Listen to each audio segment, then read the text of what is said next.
leader, or was a leader that had to learn how to lead? You know what? It's a good question, because some of the midrashim point that he had it before. Like, you remember the story, he ran after the goat that was running out of the herd. There was a goat. Moses was a shepherd. There was one goat, one sheep. Was it a sheep or a goat that was running for water? You remember? What does it matter? Sheep, goat. You see, that's my son. That's my education. What does it matter? Sheep or goat? You're talking like Richard now. So the sheep or the goat was running out of the herd, and Moshe ran after it. And then he saw that the sheep went to get some water because he was thirsty. And Moshe came back and said, "Oh, that's why you ran, because you wanted some water." He took him on his hands and brought him back to the herd after he drank some water. So Hashem said, if this is how you take care of the goats, you can take care of my people. If you care about the individual like you care about everyone else, then you should be the leader. So that we could see that he had what it took to be a leader, what it takes to be. But on the other hand, we could see Hashem persuading him and trying to convince him and making him believe in himself and knowing that he's capable of speaking to Pharaoh, doing it right. So we could see that it's not decisive. It had what it took, it had what it takes, but it wasn't decisive. Like, he wasn't, born for it. Like Trump was born to be president, right? Right? You know, I love you. I do. Can I talk to TV people now? Can I talk to people? You want to talk to everyone? Are you going to start the Yes, okay. So Hello, everybody in TV land. Hi. Okay. I want to talk to you guys about something very important, and that is Kaddish. Are you familiar with Kaddish? You say it all the time.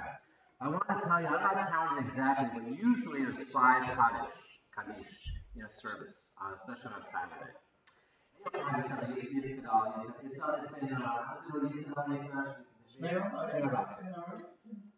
So how it works is like this. Whenever you do a certain amount of prayers, all right? And then after the block of prayers, we have Kaddish. And then we go and we start a new block. And then we start a new block. And then we do what they call the mourner's Kaddish. That's the one we do for the people who have passed. We do it for them because they can't say it for themselves. Now, if your parents are alive, you can't say it. If one person has passed, you can say it. But if both are alive, then there's no way you can say it. But you can actually, like the rabbi could whisper in someone's ear and say it. But they have to say it. You can whisper the words, but they have to say it. It's like Reuben says it a lot on Saturday. He says it a lot on Saturdays. My point of that is just like this. I have a theory that the French got this idea because when you're eating French food, you have the first course, and they have a little bit of sherbet to clean the palate, and they go on to the next. And that's how I came up with this idea about the Kaddish. If you notice, a lot of people don't understand, why are we saying Kaddish before we say Amidah? We say the Kaddish before we say Amidah. And we also say Kaddish before we do Musa. Why? You want to clear the palate, clear the back prayers, go to the new. The old ones are done, now we're going to the new energy. Okay?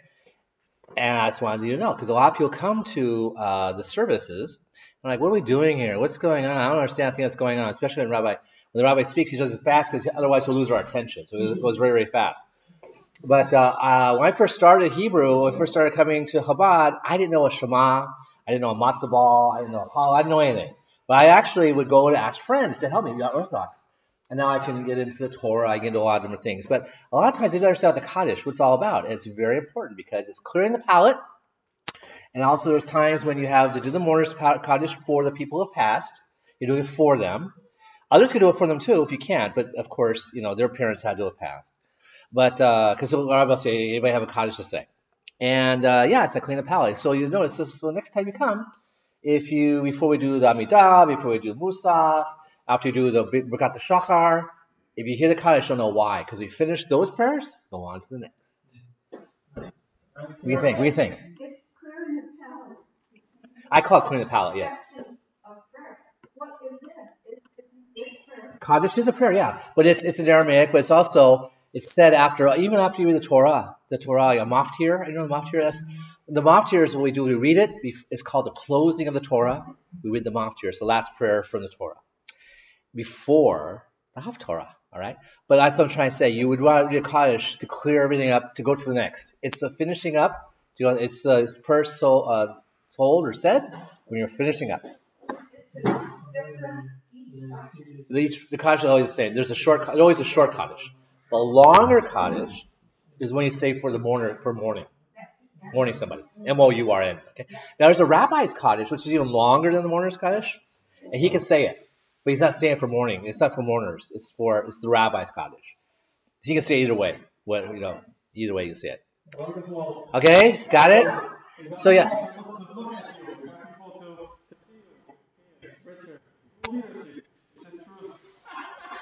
It's all a show, guys. Okay. Okay. Like it. Yeah.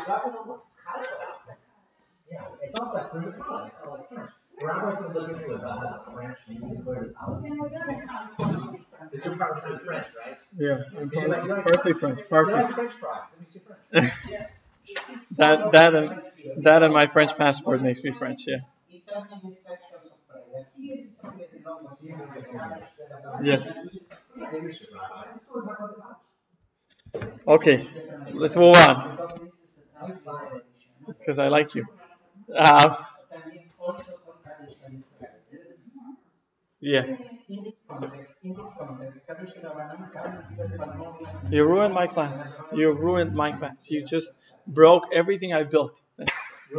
Shattered it to pieces. Okay. So there was a guy who did something tremendously good, and he was privileged to go visit Gehenom, hell, and heaven before dying.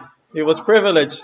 And, they said they took him with an angel as he was asleep. He went on a tour to see Gehenom and Gan Eden, to see the hell and heaven.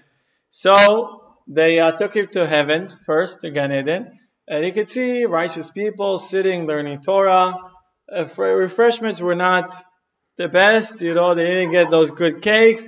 They had some dry crackers, but they were learning Torah. They were happy.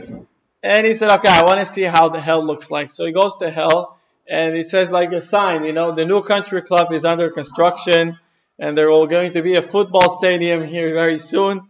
And he thinks, oh, this is serious. Hell is developing, Gehenom is developing. Finally, something is going on there. So, and then he wakes up. He wakes up and he realizes the tour is over. A few years later, he dies. And he remembers the tour. So when he gets to the intersection, he turns left. He says, well, what's wrong? I know what's to have. I don't like old crackers, dry crackers. I want to get a country club. They were building it 4 years ago. I want to get, a football stadium. We get this whole karaoke thing. This is a party happening there. But he goes out there and he sees the sign are still there and there's nothing going on. Like there's no country club and there's no. So he said, I was here. I said, this was an election period. This was when there was election. So everybody was giving everybody promises that this is how it's going to be. It was pre-election time. Now in Israel, that they're having another elections. So everybody's talking about that. Yeah, he might win. Yeah. What? He's very nice, perhaps. I don't know him. Okay, that's why I stay in Taiwan. I'm going to stay in Taiwan. Even if Bibi wins, I'll stay in Taiwan, just to play it safe. So, really, we're talking about elections, we're talking about leaders, we're talking about politicians. What really turns a person into a leader? We find in this weekly portion that we find some character traits of leaders, of leadership.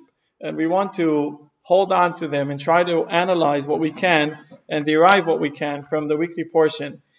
This week we get a leadership class. If somebody wants to take a leadership course, they should open this week's portion. We find that Rashi criticizes some of the things, some of the conduct of the presidents of the tribe. Every tribe had a president. We had 12 tribes. Every tribe had someone in charge of the tribe. They were to represent them in the eyes of God. In the general assemblies, there were 12 representatives of each tribe. And we find that these 12 tribes, these 12 presidents, actually didn't do what they were supposed to do. So there's critic for them. And then we'll finally find out that, in fact, they were doing what they needed to do. So here's what we're with the weekly portion. It seemed quite boring. It speaks about the tabernacle. Tabernacle, again, yeah, we had that in Tuma, Tetzaveh, Kitisa, Vayakel, Pekudei. This is the fifth consecutive weekly portion that speaks about the tabernacle. Now, granted, there were a lot of details how it was supposed to build, but we have the whole story written several times. First, we have the instruction. God is telling Moses, do A, B, C, D, E, F. Okay. Second time, we find Moses telling the Jews, you know what God told me? A, B, C, D, E, F, with all the details. Third time, the Jews are actually doing it. What are they doing? A, B, C, D, all these details. What's wrong with the Torah? The Torah? I think that surprises me.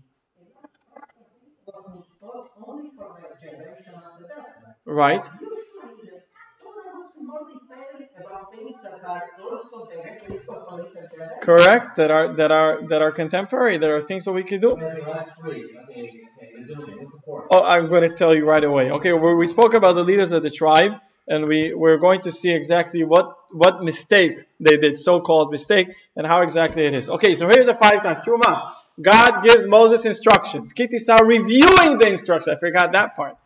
Vayakel, Moses is telling the people. Vayakel, again, instructions are being carried out. There's 2 times. Pekudei, the tools are complete, brought to the tabernacle. Oh, you remember B, C, and E? They're going into A and D. So that also has a whole review of all the details of the tabernacle. It seems completely redundant, and we don't know why exactly the Torah is telling that. And Torah's very condensed in its style. The creation of the world with all its details. 31 verses of the Torah. 100 plus years of slavery in Egypt. 15 verses that are in the Torah. The giving of the Torah, God coming down on Mount Sinai, half a portion. But this story, the tabernacle, again, over and over again, he could have said, that's what we'll elaborate for the first time. God said to Moses, and then the verse would say, Moses said that to the Jews reviewed that, the Jews did it, and that's it, the story's over. I would say the parts of that story that imply mitzvot that are good in the Holy Temple, I understand why we detail there. Mm-hmm. Okay, but even the details would not necessarily need to be elaborated again. Once you have the details sorted out and you know exactly what will go where, in what place, and how, and what manner, then you already got that. Why it's the reason to review it again? First of all, where is the Torah? What portion is that? And also, what is the definition of a half or short portion? It's a short portion. Itro is a short portion. Itro. Yeah, it's not very long. And half of it is dedicated to the giving of the Torah. Yeah, roughly half of it. And here we know that the sages were so precise. Everything in the Torah has a meaning. Everything has a reason. And we hear this is from Tractate Pesachim, Shimon HaMusani used to expound every the word found in the Torah. Right? You should take the bread and put it in the temple. What's the? Why is it there? Why not take bread, put it in temple? As he reached to the verse, the Lord you shall serve with awe, he was quiet. He did not have what to say. What else can be added on God Almighty? Said to him his disciples, what about all the other words in the Torah? Do you take back all that you explained? Answer them, just like I was rewarded for expounding, I am now rewarded for quitting. So Shimon said, just like I knew what to say when I had what to say, sometimes it's important not to say when you have not what to say. Okay? Until Rabbi Akiva came and taught, what does it mean? To include also the sages, which means that the sages shall also be served, so to speak, with awe. There should be some level of reverence to someone who is a sage, someone who is a wise person, someone who is connected to God. There should be some level of reverence for other people, for that person. That's what Rabbi Akiva said, the word the in this verse says. So, mind you, this seem quite weird. It's a word, the Torah is describing different stories of happened, and the word there that appears in so many instances, and Shimon HaMusani was able to count and explain why every the appears where it appears, and what does it mean, what does it come to tell us. When he got to that verse, he stopped. Anyway, this is telling us just that everything is precise. Rabbi Akiva learned from all the letters, all the letters in in Hebrew, in Assyrian, the letters have little, what's it called? Tagim. In Hebrew, it's called tagim. Those little, you see over the gimel, the crowns, right? So the gimel would have three, the bet would have one, the aleph would have none, dalet hay have one, vav none, zayin three. You can see there's meanings to that. So Rabbi Akiva said, I know why every letter in the Torah has a certain amount of crowns. I'm going to tell you why. He didn't just leave it unanswered. 24,000 students. What did he teach them all that time? He spoke to them about the Torah. So we could see that a crown on a letter in the Torah has a meaning. And here we find a 5-time repetition of the very same thing. And apparently Rashi, which answers all the simple questions, Rashi is the first one when you start learning Chumash. You start learning the Torah and you're 5 years old, you learn Chumash with Rashi because Rashi answers all the simple questions of a 5-year-old. And a 5-year-old would say, I studied that. Wait a minute. I had Truma, Tetzaveh, Kitisaveh. What's going on? Rashi says nothing. Rashi says he does not comment on it. Moreover, if you open I'll show you the Chumash just to show you that for a second. This is the Chumash for that's usually this is the text of the Torah and this is Rashi, right? This is Rashi. So I'll show you our weekly portion. Okay. Look at this. This is the text. No Rashi. Rashi has nothing to add. He said, I already explained everything. I don't have to add. Look, nothing. Over here is a little that belongs to the other one. But here, it starts from here, and then it moves on. Look, a few lines here, a few lines there, and then it ends. Okay, everything is repeated. Rashi does not comment. Why does it comment again? So that's our question. First of all, why is it repeated? Second, why does not Rashi comment? So the rule is, if Rashi does not answer something, either A, there's no question, which means that you could understand that there's no question on your own, or B, Rashi had already answered elsewhere.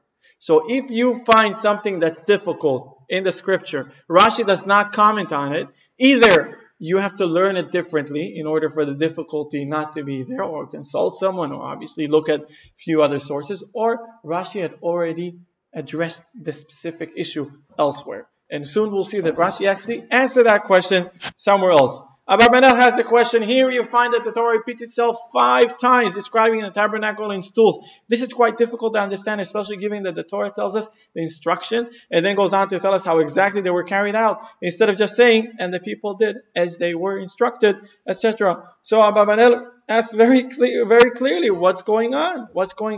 Why? And our question as well, why doesn't Rashi say anything about it? And the Rebbe brings a very interesting explanation, that this explanation basically connects us to the tabernacle and to why we were instructed to do it to begin with. Anyway, Abarbanel says that the order of things that were instructed and the order of things that were executed was a bit different. Moses was instructed first to make the tools and then to build the house, whereas Bezalel was very smart, said to Moses, hold it, you can't build the tools or you can't get furniture. I know what you wrote to me, you don't need furniture to begin with, but you can't get furniture before you have a house. You would imagine a person does not have where to live, or they don't know where they're living, or they're renting a place or buying, and they're going to a furniture shop and wanting to get the bedroom. Wait a second, what if the bed is too big? What if it doesn't fit into the room you want? You can't do that, right? So although everything was measured, but Bezalel said it makes perfect sense. Now this we could only learn from the repetition, because first we find how it was instructed, and then when we find how it was executed, we see the slight change. Why the slight change? Because Bezalel realized something that Moses did not realize. He said, you first build a house, then you build all the tools to put into the house. So we have something we could derive from that repetition. But honestly saying, this could only answer first about one repetition. We're talking 5 times. You could say 2 times. One was the instruction, the other was the execution, which is different. So you'd say, okay, I know now why the Torah tells me. But what about the other 3 times? And second, this only involves several details. All the other details are the same. Yeah? When you read it.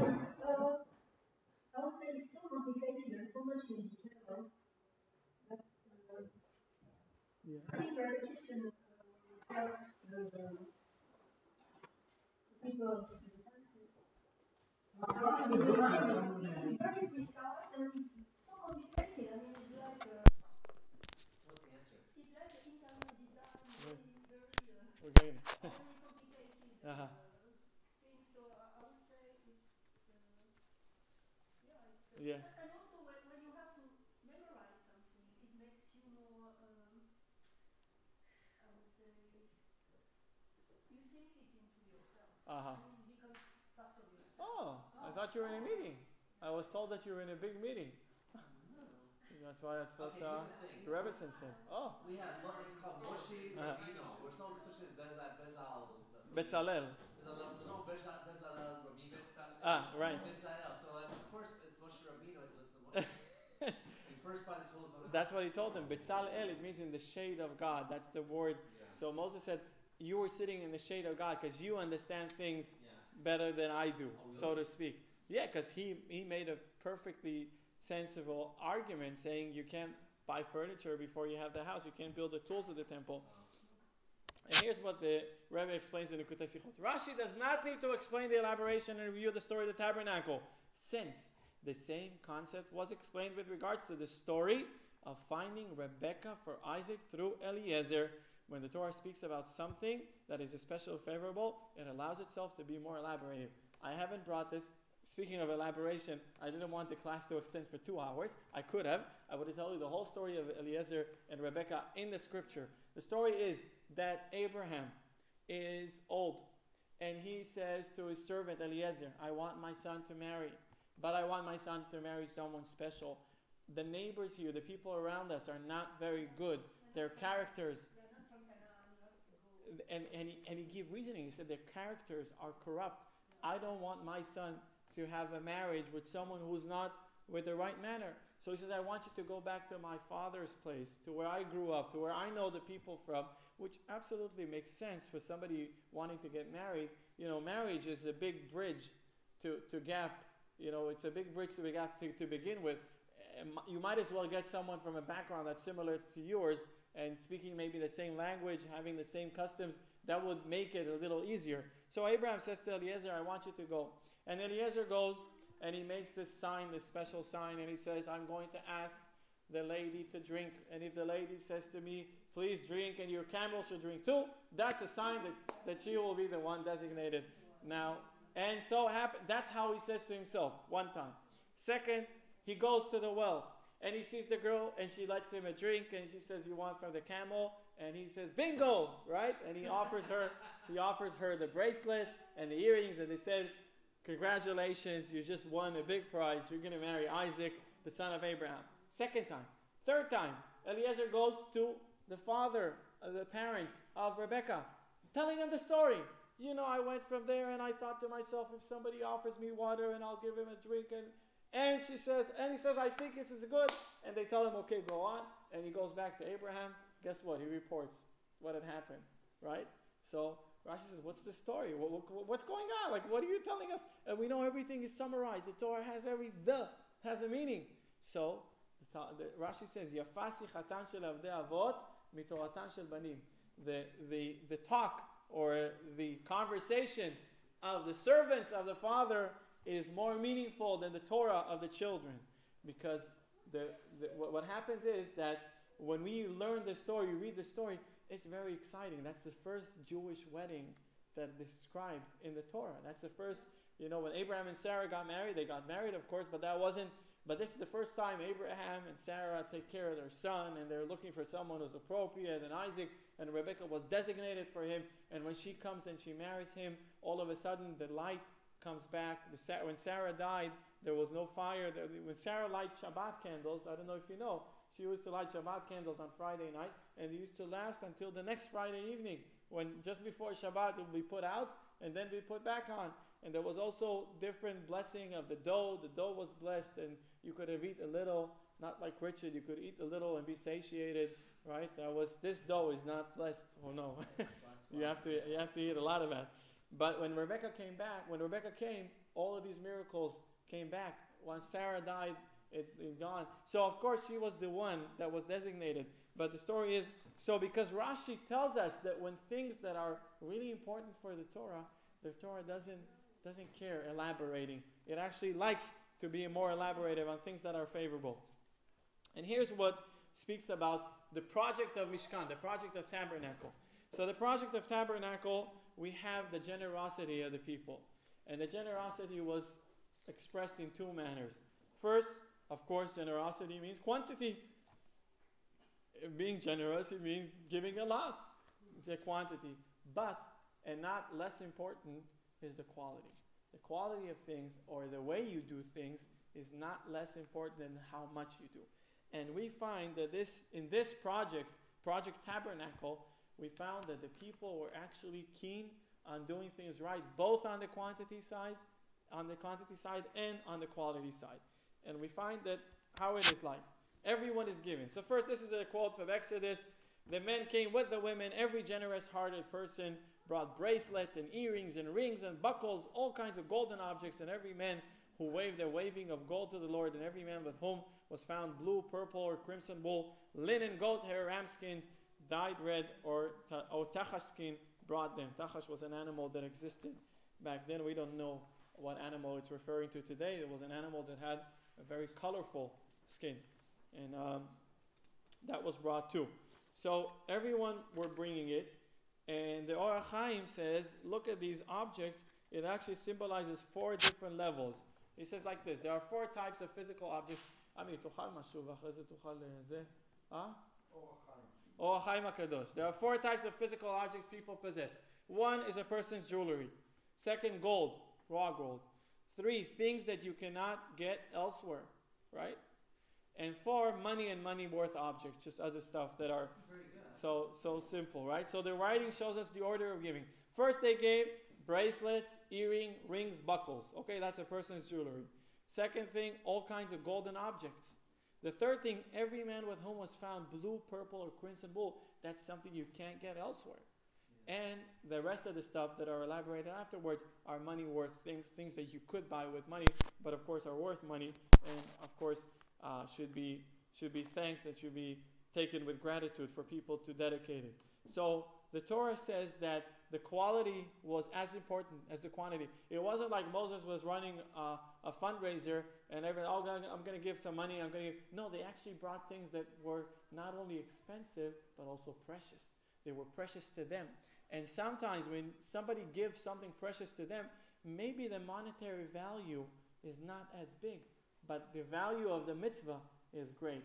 Because when I give up something that is precious to me, not necessarily the price tag of this thing, but it's something that came from me, that came from my being, and that's very important in the eyes of God, and that's surely not overlooked. So God appreciated that, and the Torah counts what was brought. We asked, what is this whole thing? Moses run a fundraiser, they have to build a tabernacle. Right in the verse, Moses asked and things were brought. No, the Torah finds it important to elaborate because it shows it was given from the heart. It was given with the well intention and everything was done in the right manner. So, and the Kli Yakar brings also that this is why it says in the morning. It says, and they brought him more gifts in the morning. In Hebrew we say, babokir, babokir. Okay, a loose translation, in the morning. It's not a mistake. That's how the Torah says. You know that, Richard. Babokir, babokir. What's this in the morning? He says, 2 good signs were seen in them, which shows the joy they had in giving. The first was they brought on their own, without being asked. And the second, that they gave with a smile, like everything that is done fresh in the morning. So in the morning, they still didn't read the emails from last night. They woke up and they said, what am I going to do? I want to contribute to the temple. It was done in the morning. That means nobody asked you to do it. You woke up with a good feeling. And second, it was done with a smile. Because things you want, like, when you have assignments, when you have tasks, you try to push the things you don't like, you try to push it to the end. But when you wake up with a good mood, you want to do the things you want to do, or you want to do the things that you care more about, that you like the most. So when they thought the first thing, that's what the Torah says, in the morning, I want you to know, it wasn't just practical. They came and they did it in the morning. They liked what they're doing. They were identified with what they were doing. They brought it from their hearts. That's important to stress. And Torah feels that it is important to say it several times to show us what generosity is all about. Again, monetary, yes, you're right. At the end of the day, a structure has to be built. We have to get the funds for it. But finding all these details and repeating it, like Elizabeth said, you repeat it several times, you start internalizing it. You start understanding it, you start identifying with it, and the Torah wants us to identify. And you're saying, oh, what's going on? But the whole story of creation, 31 verses, and Mitzrayim is 15 verses. Yeah, well, these are things that are important, but that's favorable. I'm not saying other things are not important. Everything is important. But even with important, you have the things you like, right? The things you identify, the things you care about. And that's what Torah feels that we need to learn, that we need to understand. So, according to that, we can understand another segment of the portion, that the Torah tells us that when the execution came of starting to build the temple, they actually started with the curtains, with these curtains, those layer of cover that were brought to cover the tabernacle. Now, this was the last piece that was put in this puzzle of the tabernacle. But why would they start with it? The Torah says that it was started. When they started building it, again, the instruction was given, all the details, but when they started building it, they started with these. Why would they start with these? So, obviously, it doesn't make much sense, right? We have to, you want to build, before you build the roof, you want to build a house, right? Before you first have to have walls, and then you can make a cover on the walls. By the way, this applies for sukkah. If if somebody wants to build a sukkah, they have to build the walls first before. You can't just put 4 poles, for instance, and then put the schach on it. You have to have walls first, and only after the walls are made, you could put a cover on it. That's considered a structure. Sukkah has importance to put sukkah being kasher? Correct? Yeah, it's called ta'aseh velo min ha'asur. You shall do, and it shouldn't be done on its own. There's a mitzvah to do a sukkah, to build a sukkah. Now, the actual building a sukkah has to take place in a way where there's walls, and on the walls you put a ceiling. Because otherwise you would have a basic ceiling. This is more complicated. Yeah, but and so that enhances the question: what is the room to make that complicated ceiling right now before a structure is even built? That's all handmade too, right? Yeah, handmade. That's the answer, Richard. That's the answer. It's handmade. Like the matzah, You're going? You're leaving? No, I'm leaving. I should because I just got the answer. Okay. Also, can you help me with this for a second? See these right here? Yes. No, this one right here. Yeah. So, those if you're in sand, Yeah. desert, are they long or what do they use? Yeah, and they were actually metal pieces that had weight. So Okay. it has weight. It was melted. It was melted from copper. Those foundations. Adanim, nachon. Adanim la'amudim nechoshet. The foundations were made out of copper that was melted. Adanim la'amudim. Ezra was doing. So I handmade. Oh, אתה כמו המנצח שעושה ככה בכל התזמורת. מה? So for five portions, 5 Torah portions, 5 weeks, talks about the tabernacle. Sukkah, the same thing. In the 5 weeks also for a sukkah? What do you mean 5 weeks for the sukkah? Well, you said there's 5 different portions of or 5 different examples of how to build. God told Moses told. Oh, you're asking the story of Sukkot? It's written several times in the Torah, but every time in a different portion. It's also several verses that we read. It could be 5. Or whatever. Same thing with this. Is there a connection between the sukkah and the? Perhaps. So we should look into it. I'm gonna find out. Please do. Tell me the answer. Okay. So why were the roof, the ceiling, why were they made first? So, interestingly, here's the thing. The walls were made out of actual what's it called? Woven? Weavings, right? Like doing right. Is that like so? Is that like connection? That's a connection between. Yeah, that's how they tied to. Like the yurts of the Mongols. They have these sticks. This takes a lot of mathematics. If you think about it, because you notice it's like wallpaper, perfectly aligned. Yeah. That's a lot of math. You really think A lot of about it. math. So you're saying the Mongols used this technique to? Today, no way. Today, Jews like, no. Uh-huh. Right back. Put these sticks together and put Right back. bombs. Right back. I guess I'm going right back. Uh-huh. So that's called weaving. Okay. But the actual אריגה, איך אומרים אריגה? סריגה, איך אומרים? Sriga is crocheting, but Or- this is weaving and crochet is the One stick. Crochet, that's French, isn't it? It's like knitting. Oh, my mother does that with a stick, and you have the wool, and you make a. Oh, that's how my mother likes to do sweaters.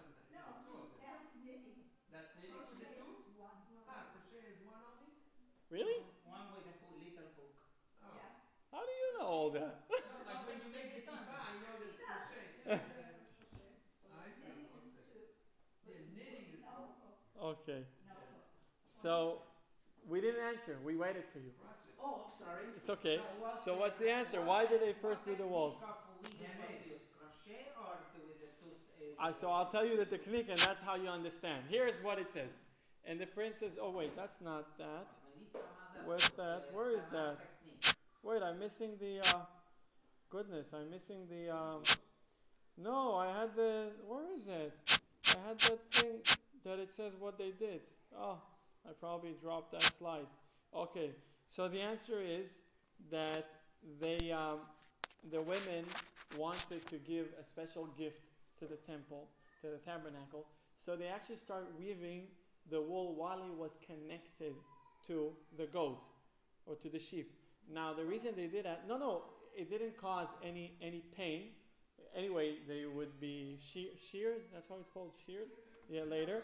But it was fresh, and when it's fresh, when the hair is still connected, it's much easier to work with, and it's much easier to work with. So there's no pain to the animal because you could do it just like when you make a braid with your hair. Once the hair is there, it's alive, right? The hairstyle has life in it. So they wanted to do something special for the temple. So they actually started knitting or weaving while it was still connected to the animal, to the goat or to the sheep, and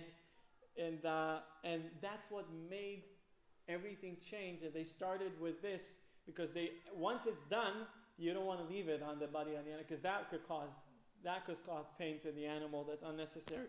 So they cut it with, and then they stopped everything and they started dealing with that, putting all the walls together with everything that was weaved and put it together into this shape. So this was, again, another act of generosity, another act of thinking outside the box, if you'd like, of the Jews, and specifically the Jewish women who wanted to do something special. And so all that summarizes the good part of the portion. But as I said earlier, we have some criticism about the presidents, and let's see what that is. And the princes brought the shoham stones and filling stones for the ephod and the choshed. And the ephod and the choshed were two clothing that was used by the high priest. They had this made out of 12 places, and he puts very expensive stones, very precious stones on it. Each stone represents a tribe. And later there was also there was a double wall where you could put a note containing God's name. That was called Urim and Tumim, and that's how they could communicate with God in the temple. Anyway, they brought these stones. So Rashi says, Rabbi Natan said, what prompted the princes, or what did the princes see to donate for the dedication of the altar first before the rest of the Israelites, while in contrast they did not donate first to the work of the Mishkan, of the tabernacle? This is what the princes said. Let the community donate what they will donate, and whatever they are missing, whatever is left to be donated, we will complete. So the presidents, the heads of the tribes, were sitting down and were thinking, okay, there's a fundraiser happening. We'll let everybody donate, and then we'll come up in the end and we'll say, okay, what's missing? What are you missing? Let me write a check for you. What do you need? 200,000. Here you go. Here you go. That's all, $500,000. Whatever. Yeah. So they decided they're going to wait aside and see what happens. But you know what? With all that we described, the generosity, the quality, the quantity, it was actually overwhelming. They had more than what they needed. Those presidents who waited outside or waited aside were actually not needed. They were not even addressed because it was so far, it was so sufficient. So let the community donate. And since the community completed everything, it said the work was sufficient. The princess said, what are we to do? So they brought the shoham stones. Therefore, they brought donations first for the dedication of the altar, since at first they were lazy, which means they did not immediately donate. A letter is missing from their name. Vanesim is written without an initial, without a yud in the word. Instead of Vanesim, it says Vanesim. As you can see in the last line, it's missing the second yud. Anyway, what happened is that they thought everything we will be needed. We will be called for prime time, for show time, right? When everything is done, there's still a lot of money missing. We'll come out and save the day, right? And say, oh, we've given. But look what happened. they actually did not, nobody needed them, so to speak, and they actually had to bring those precious stones, which really, really were precious and expensive, and they had to bring that. And only then, and only when the altar was built, and they were the first one to bring, we read it on Hanukkah, and we read it also before Pesach, we read the presidents, their offerings that they brought. So, apparently this speaks some criticism over the presidents. Why were they sitting aside? Why were they not actively involved? Why they were waiting for them to be needed? Why were they not initiating and starting? So we find that with these presidents, we find the criticism that does not appear on Moshe. Moses, it says like this, Moses was a true leader. Moses descended from the mountain to the people. Rashi says this teaches us that Moses did not turn to his own affairs, but went directly from the mountain to the people. Moses was in the mountain, and God tells him, you go tell the Jews, I'm going to bring the Torah. I want you to go and convey and deliver this message. You have to prepare yourself for 3 days, and you need to wash, and you need to be pure, and God is coming. And Moses going down from the mountain, he didn't set up a meeting, I'll meet you all tomorrow morning, I'm going home a little bit. From the mountain to the people. Literally, Rashi says, Moses was so devoted to his job that nothing was in his way. When he needed to convey a message, when he needed to deliver something from God, no, I'll call you later. Okay, send me the email, I'll call you when I see it. When I'll have time. At, what is it called? At your earlier convenience. At your earliest convenience, right? No. Right, So, are we talking about a couple hours coming off the mountain, or days, or what do we no, know? probably literally minutes. And also, when he talked, he was on a rock talking down to them. Right. Did he? I mean, not everyone could hear him. There's so many people, so they had other people, like minions, who talk. Like these guys heard it, and so what if they heard it wrong, or they were still? Well, first of all, he had a loud voice, a very loud voice. I wasn't sure. I'm not sure how exactly it was heard to everybody. Yeah. The whole assembly, how they got. Maybe he had his people to. Or it could be leadership, or where somewhere guys. Right. These people know it. You follow them.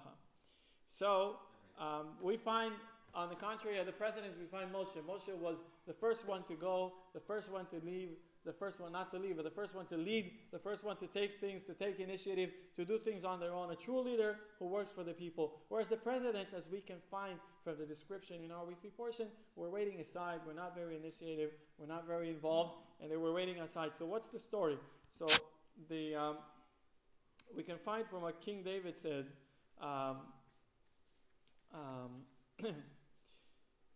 King David says like this: a prayer for David, keep my soul, for I am pious. That's a verse in Psalms. Thus spoke David before the Holy One, blessed be, Master of the world, am I not pious? All the kings of the east and west sit in all their pomp among their company, whereas my hands are soiled with blood of menstruation. I'm sorry, with the fetus and placenta. The story is that King David was not only a king, he was also a leader and a rabbi. And I don't know if you know that, Demery, but in Jewish law there's a big segment that's dedicated to that with regards to purity and impurity. When a couple is married, there's times in the month that they're not supposed to be together. There's times in the month, of course, it all goes by the menstruation. So with a rabbi, I've also done some studies with it. I'm no expert in it, but I did learn to recognize some different types of blood, whether it's real blood or whether it's other liquid that comes out. There's different things that come out of a person's body, and a rabbi needs to differentiate of whether this is real blood or not. And if it is blood, then the couple are separated for 2 weeks, and then they can get together again. And if it isn't, then it's okay. So King David, other than being a king and a warrior and a fighter and a leader, he was also the one in charge. So he actually had to meet and greet couples and women and men and try to differentiate, is this blood okay, is this it? And also with regards to when an abortion takes place, so there's a bleeding, but this bleeding is different from the bleeding of the menstruation, and there needs to be a distinction between the two. So King David said, this is what I'm doing the whole day in order to declare a woman clear for her husband. That all I do, everything I do, is in order to make sure to declare that as much as I can, to the best of my knowledge, to the best of my ability, that the husband and wife can be together. The restriction does not apply in all cases of abortion, nor is discharge treated as, all discharge is treated as menstrual, and David is represented as occupying himself with deciding such questions instead of a feasting. So King David was a leader. He was a leader to the full extent. He was a king. He controlled everyone. He could have told everybody, get the hell out of my sight. I want to party today. I don't want to see anything. But no, he said to God, guard me, keep my soul, for I am pious. How could somebody say on them that they're pious? It's not really so humble. But King David actually described things as they were. He was a king, he was a warrior, he was a fighter, he was a militant, he was a leader, but he was also a person who took care of the individuals to that level that he actually had his hand filled with blood to determine whether that blood is pure or impure.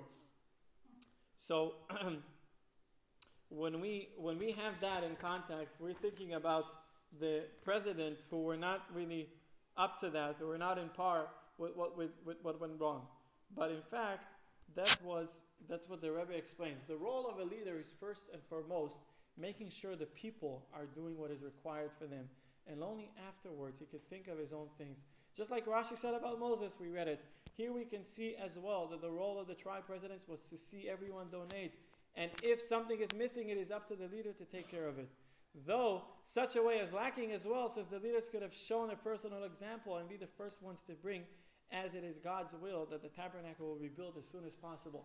So the Rebbe sheds a little light and he says, okay, listen, we just bashed these leaders, these presidents of the tribes, but let's look at it in a different light. And he says as follows, the leader. A true leader is not someone who says, do like I do. A true leader is someone who cultivates people to do things. He's encouraging people, inspires people to do things. He makes them do. So a true leader is not, oh, look at me, I'm seated on the first row. True leader is, why don't you go have a seat? And if there's a seat left for me, I'll also grab a seat. But you all go in and you take a seat. You all go in, you want to be a part of it, first be a part of it. So taking care of the people is not necessarily a negative thing. We said, oh, they were standing aside and said, oh, let them handle. But it wasn't really the case. The case was they wanted the people to be actively involved. So in order for the people to be actively involved, they had to keep themselves a little isolated to let room. Because otherwise, they would just take over the whole thing. They were rich, they were smart, they were influential, they had the resources, they had the abilities, they could have just finished it on their own. But no, they did not want. Though, there is a lacking. We have a little level of criticism because they could have shown an example. They could have combined both worlds in which they would go first, give a little maybe, a little that's meaningful, and then let the others also partake and participate. But they chose to take to the extreme, and that's why we have a little bit of a criticism on them. And he says like this, the Rebbe explains it's taken from one of his talks. Each of us is a leader in his or her own surrounding, and as such it is required from us to serve with devotion and nullification in all that we do. So what is a true leader? How could you measure leadership? Is someone who's serious, someone who cares, someone who knows, someone who does things. You know, it's not so hard to give lectures and to give sermons and to arrange rallies and to make promises. Everybody likes to talk, but very little like to do. And a leader is measured not by his talks, but by his actions. So that's the criticism we had on the president. They were talking, they were not really doing in that instant, and that's why they were criticized. Because a true leader is about what you do, is not necessarily about what you say. So there's a story with Dr. Feldman. He's a doctor in Crown Heights, and he had this thing where there was an individual from Crown Heights that had his son was having terrible stomach aches, and he went to consult Dr. Feldman. Dr. Feldman said, I think it's hernia. For a child, it could also be hernia, and you need to get the child to an operation. You have to operate. Hernia is not such a big deal, but with little children, it could be really bad. So this fellow wrote a letter to the Rebbe, and he said that I consulted Dr. Feldman, and he said we should do the surgery to get rid of the hernia for the child. That's what the child is suffering. So the Rebbe calls up the doctor, Dr. Feldman, and he said, Mr. So-and-so came to, yeah. And he asked you, yes, and what did you say? I said that, he said, could you open your calendar for a minute? Could you schedule the surgery to take place? It says the date here. Can you schedule to take place on the 12th day of Sivan?